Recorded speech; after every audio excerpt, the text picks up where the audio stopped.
ห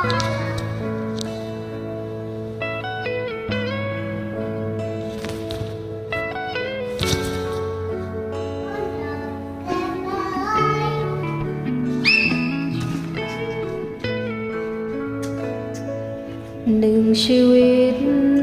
ที่คิดว่ามันจะดีเลือกตั้งนี้ต้องพบเจอแต่ผิดหวังถูกเหยียดหยันปล้นนำจนหัวใจ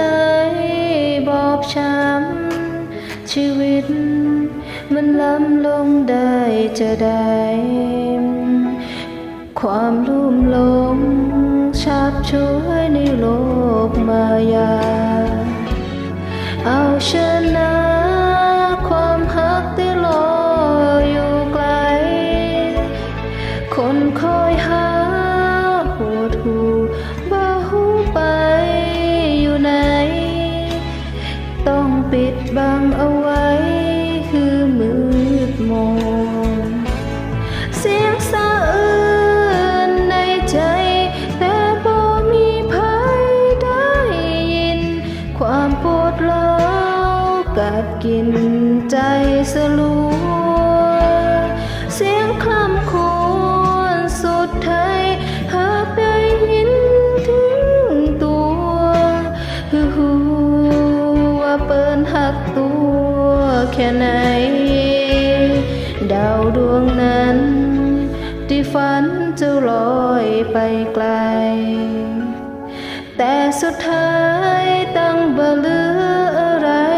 วันนี้หากว่าฟ้ามีตาป้าปื้นไปสักทีบ่อยากอยู่ตรงนี้คืออายใครเสียงสะอื้นในใจแต่บ่มีภัยได้ยินความปวดร้าวกัดกินใจสลัว